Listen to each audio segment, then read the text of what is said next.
Shalom saudara terkasih dalam Tuhan. Apa kabar? Senang bisa kembali berjumpa dengan saudara terkasih dalam Tuhan dalam program Getsemani Bertumbuh. Apa kabar saudara? Saya percaya semua kita dalam keadaan baik. Kalaupun hari ini saudara dalam keadaan sakit, doa saya supaya saudara bisa cepat sembuh dan bisa beraktivitas kembali, bisa berkumpul dengan keluarga, dan boleh beraktivitas seperti sedia kala. Saudara terkasih dalam Tuhan, hari ini saya membahas kebenaran firman Tuhan dari kitab Injil Yohanes, saudara kasih Tuhan. Jadi di sana kita diajari, saudara kasih Tuhan, dalam Injil Yohanes diajari kita di sana, dalam Injil Yohanes dalam pasal yang ke-15 kita diajari di sana bagaimana meminta yang benar. Ya, tentu saudara kasih Tuhan, Tuhan Yesus mengajarkan kita bagaimana kita meminta yang benar. Jadi saudara kasih Tuhan, seringkali kita meminta kepada Tuhan, tetapi kita belum terjalan dalam apa yang Tuhan mau dalam hidup kita. Maka karena itu saudara kasih Tuhan, di dalam Injil Yohanes ini pasal yang ke-15 dikatakan, dalam mulai pasal dari ayat yang ke-5, Yesus mengatakan di sana, "Akulah pokok anggur yang benar, dan kamulah ranting-rantingnya. Barang siapa dalam aku dan aku dalam dia, ia berbuah banyak. Sebab di luar aku, kamu tidak dapat berbuat apa-apa. Barang siapa tidak tinggal dalam aku, ia dibuang keluar seperti ranting dan menjadi kering. Kemudian dikumpulkan orang dan dicampakkan ke dalam api lalu dibakar. Jikalau kamu tinggal dalam aku dan firmanku tinggal dalam kamu, minta apa saja yang kamu kehendaki dan kamu akan menerimanya. Dalam hal inilah Bapakku dipermuliakan, yaitu jika kamu berbuah banyak, dan dengan demikian kamu adalah murid-muridku." Saudara terkasih dalam Tuhan, seringkali kita selalu mengajukan permintaan kepada Tuhan. Dan selalu juga kita bertanya, kenapa ya doaku belum dijawab oleh Tuhan? Padahal Tuhan Yesus mengajarkan kepada kita ada satu syarat bagaimana kita meminta yang benar. Saudara kasih dalam Tuhan, di dalam Yohanes ini diajarkan, apabila kita tinggal di dalam Tuhan seperti pokok anggur dan kita inilah rantingnya, maka kita bisa meminta, berhak meminta kepada Tuhan. Maka saudara kasih dalam Tuhan, ada lagu mengatakan, Yesus pokok dan kita carangnya, tinggallah di dalamnya, oh tinggallah di dalamnya, oh tinggallah di dalamnya, pasti kau berbuah. Jadi saudara kasih Tuhan, Tuhan mau kalau kita meminta, syarat yang pertama yang Tuhan ajukan kepada kita adalah tinggal dalam Tuhan. Apakah kita sudah meminta, saudara kasih Tuhan? Sudah meminta, apakah kita sudah tinggal dalam Tuhan? Bagaimana orang yang tinggal dalam Tuhan? Alkitab katakan orang yang tinggal dalam Tuhan adalah mereka yang melakukan firman Tuhan.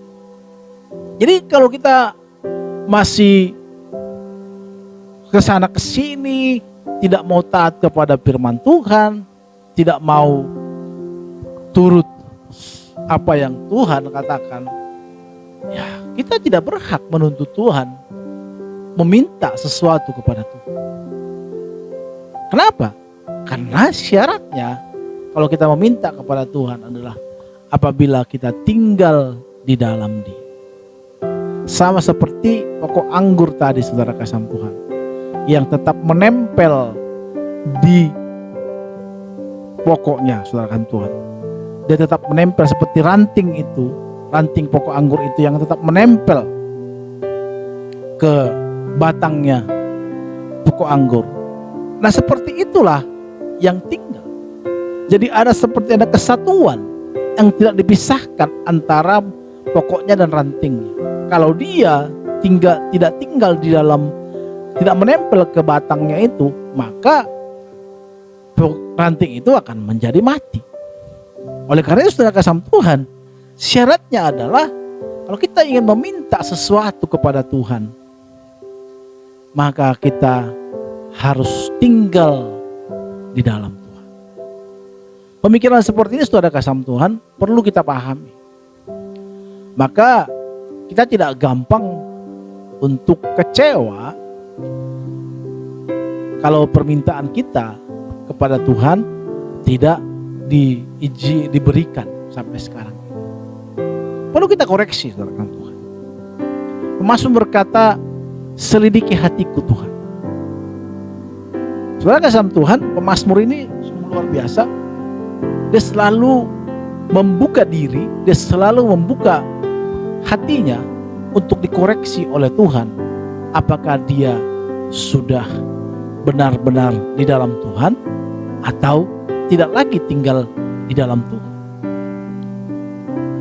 Maka saudara kasih Tuhan, pemazmur selalu pagi-pagi, bangun pagi dikatakan mempersembahkan korban kepada Tuhan sebagai rasa syukur. Kenapa? Itu sekalian juga menguji hatinya.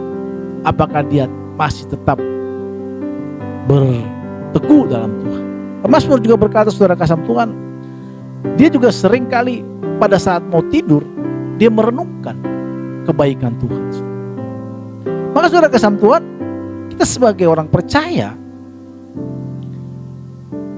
mulailah kita memasukkan dalam pikiran kita, apakah kita sudah tinggal di dalam Tuhan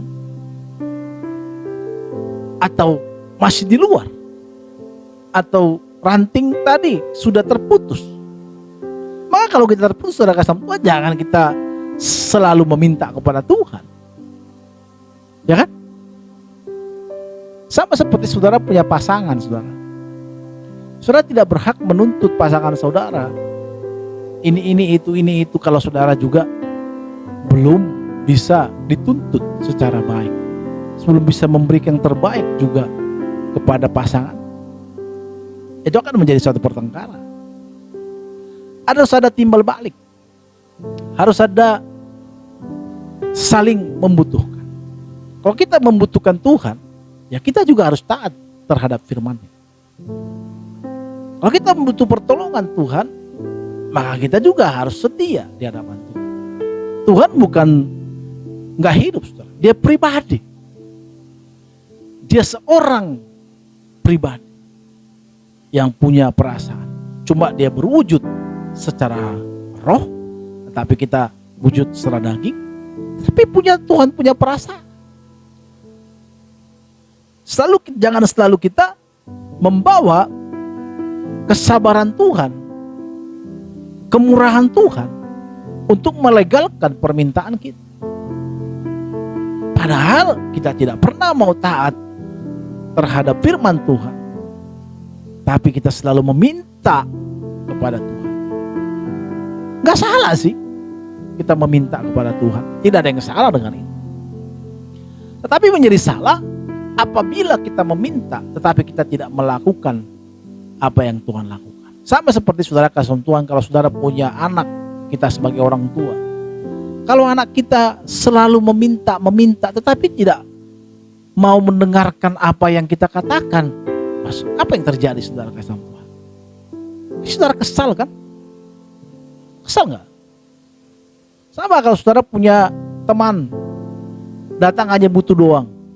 Pada saat dia susah, bro tolong gua bro, sis tolong gua sis, kenapa? Gua lagi susah. Susah kenapa? Ya bla bla bla bla. Tetapi kalau sudah selesai masalah dia, persoalan dia, udah kita ditinggalkan. Kesal gak sih? Ya pasti kesal. Saya paling kesal dengan lihat orang seperti ini. Saudara kasih Tuhan, Tuhan juga berlaku sama terhadap hukumnya. Kalau kita hanya datang meminta, tetapi kita tidak pernah taat terhadap firman Tuhan, harusnya kita malu. Kita selalu meminta, tapi kita tidak pernah taat. Bayangkan saudara, kalau saudara punya teman yang seperti ini, hanya datang pada saat butuh, datang pada saat minta pertolongan, maka saudara pasti tidak mengabulkan. Tapi kalau teman kita memang dia baik, dia mungkin dia perhatian, kalau kita ada kebutuhan, kita suruh dia gampang sekali. Saudara, orang-orang gini pasti saya percaya kita gampang sekali untuk menolong. Nggak mungkin. Tuhan juga seperti itu. Tapi beda Pak, manusia dengan Tuhan. Tuhan juga punya perasaan, saudara.